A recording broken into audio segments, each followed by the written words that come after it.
Blank likes to make the distinction that large corporations already have a business model, and their job is to execute on that model. Startups don't.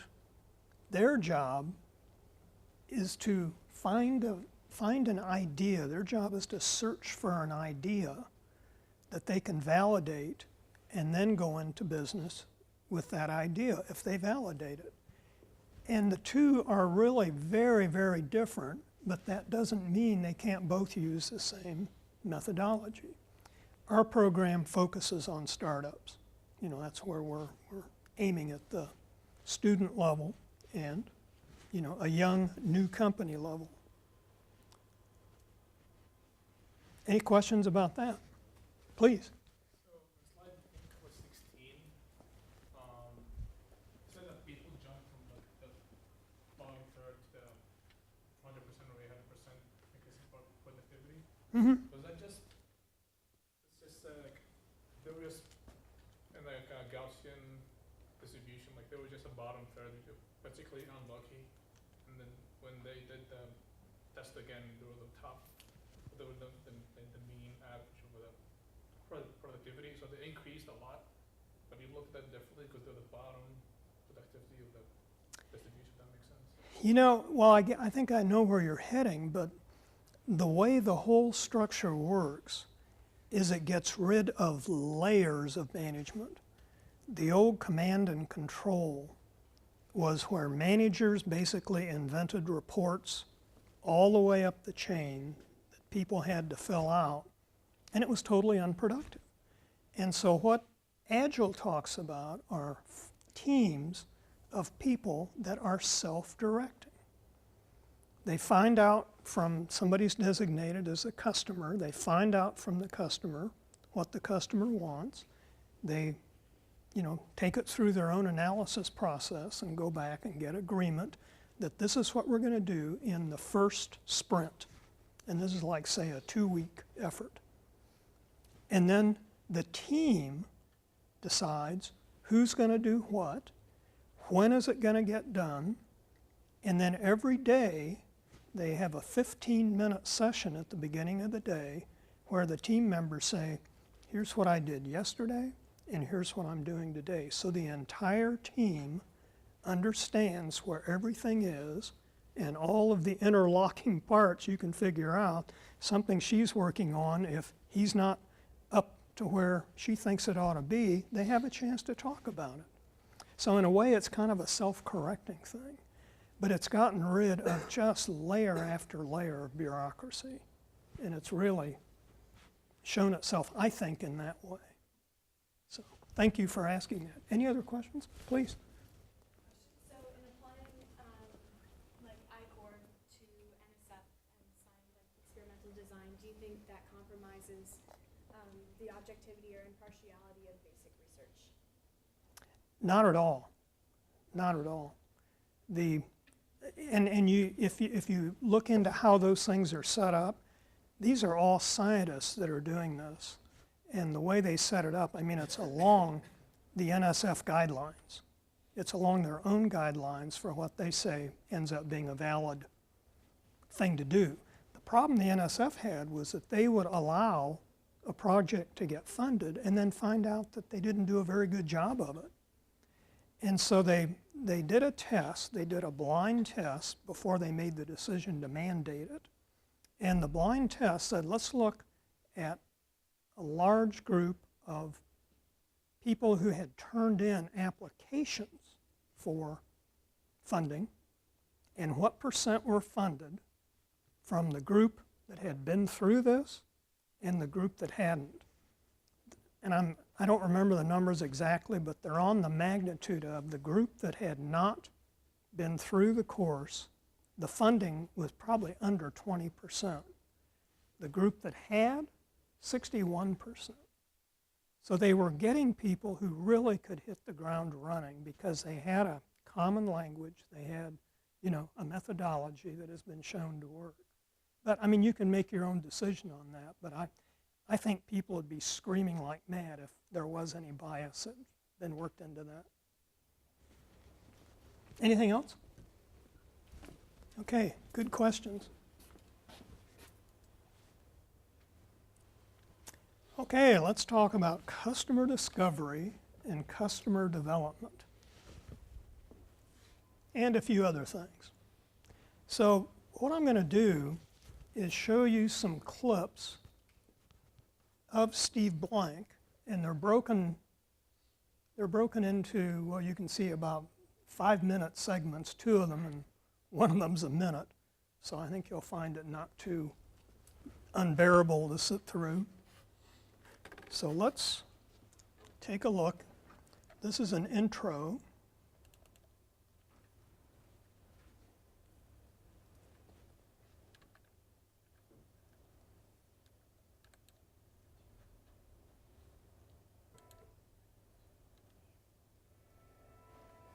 For 21 years, I did 8 startups in a variety of industries.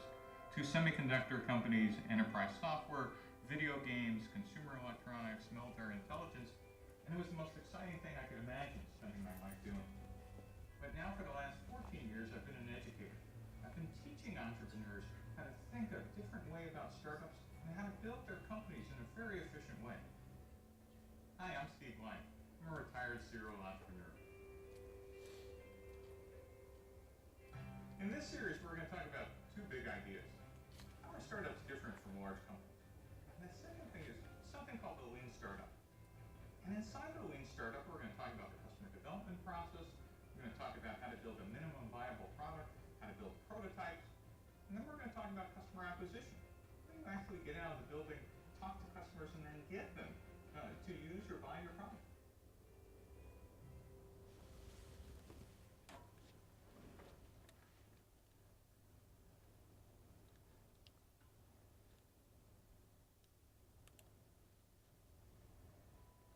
For 21 years, I did 8 startups in a variety of industries. I have learned you've got to get to that and close it off before it decides what it's going to do for you next. All right, let's.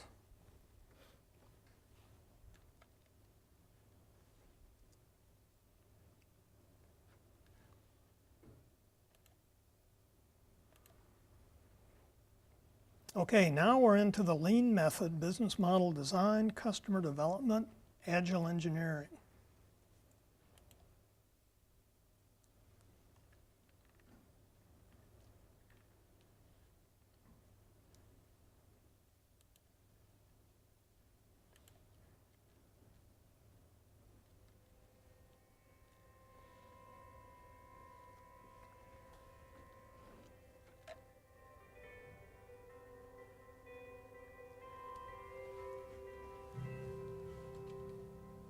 Turns out that a lean startup consists of 3 components.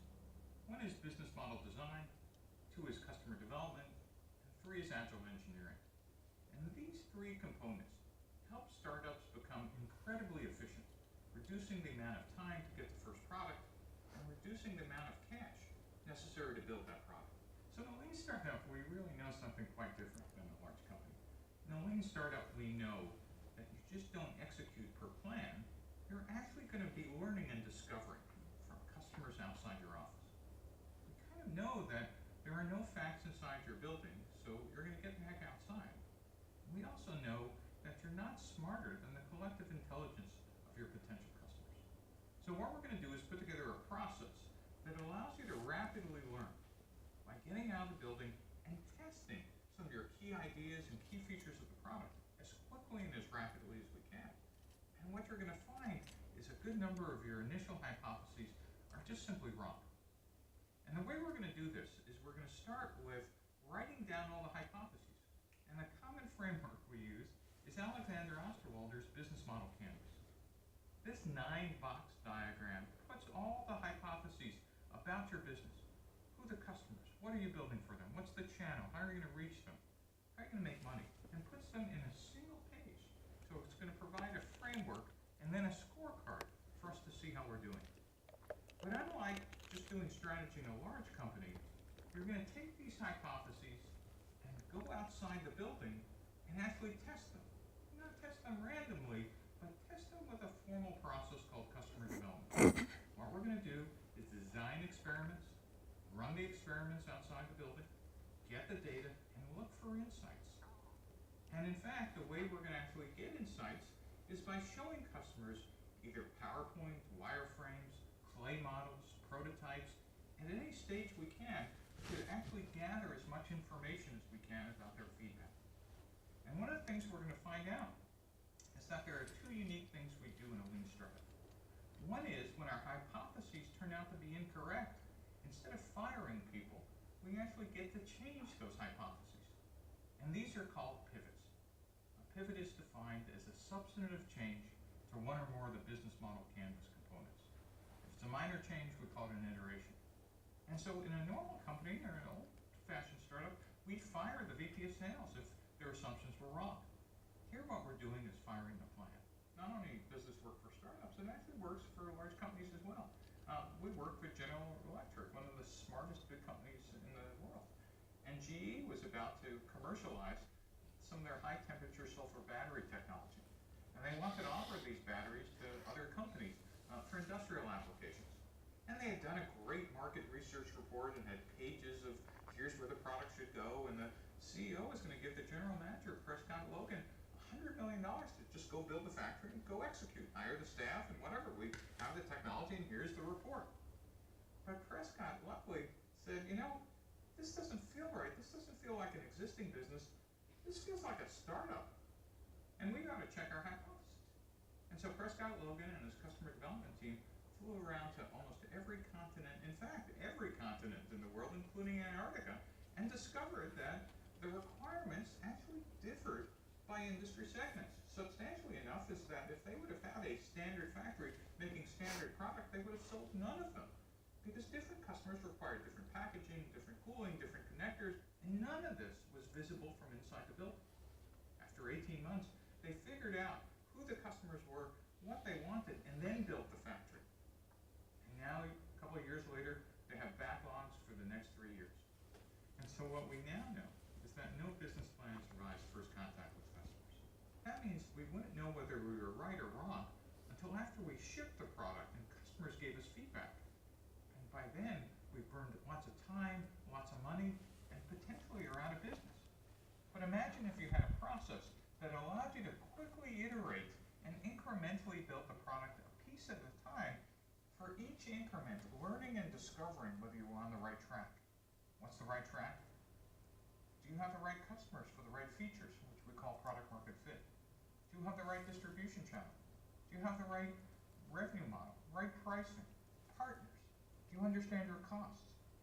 We have a process now to test each one of these incrementally, cheaply, and quickly. And that's what the whole lean startup model is about.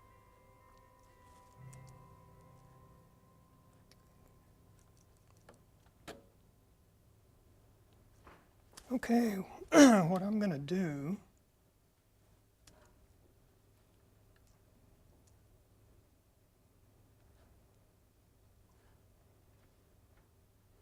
I can get rid of this.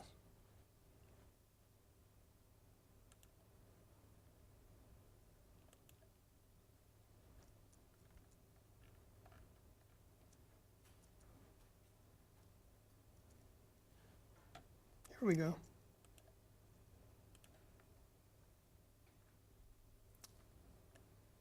Okay, let's jump to kind of why the fast growth for this idea.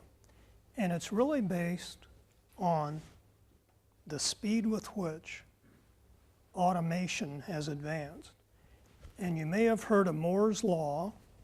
Gordon Moore, who is the founder of Intel, which is a chip manufacturer, like electronics, he opined that it looked like the number of transistors and resistors on a 1-inch square chip doubles every 18 months. And if you look at 120 years going all the way back, you'll see that, I did it, that's been a remarkably accurate guess on his part. Well, I mean, he wasn't guessing, he was looking at some of this early stuff. But this is enormous productivity. Because what you're doing is the transactions per second are rapidly increasing, the cost per chip is rapidly decreasing. So you have two very good events going on, and so if you take the impact of the improvements in speed and multiply them by the improvements in cost reduction, what do you get? So this is a question, and in fact, in a book called Bold, they gave the answer for a 40-year period between 1972 and 2012. So the question is, what is the X-fold improvement during those 40 years? So I had we're in teams in our classes, and I had each team come up with a guess. And so I'd like for you to come up with a guess. So let's get, 3 or 4. I want to stay on schedule as much as possible. What do you think that number maybe is? I'll tell you, in my class, we started out with something like, well, maybe 700 or 800 times. And other people in the class said, no, it's got to be higher than that. And you could see certain people pulling out their scientific calculators. And the numbers kept going up as we went around the class. So do any of you have a guess you'd like to make? It's not part of your grade, because you don't get a grade for being in here, at least not for me. Well, let me tell you what, both classes came pretty close to the same number. And the largest number that emerged was 10 billion. And there were some who thought, oh, that's impossible, it couldn't be that high. Au contraire, the actual number was 100 billion fold improvement. So that's what's driving this whole thing. And you can see it in the amount of disruptive innovation that is going on. Major industries have been disrupted in the last 10 years, 15 years, 20 years. Steel mills, the auto industry, just on and on. Because people with cheaper technology can come in and attack the big companies who are kind of like steamships. You can't turn them around real quickly. And that's what's happening. And that's why this is so appealing, is because it's a way to quickly get back in the game and fight. So that's sort of to me, the backdrop. We're kind of out of time, but do you have any questions about that or anything else? Okay, I think we're done. Andrew? Thank you very much. Oh. It's been a pleasure. Thank you for coming.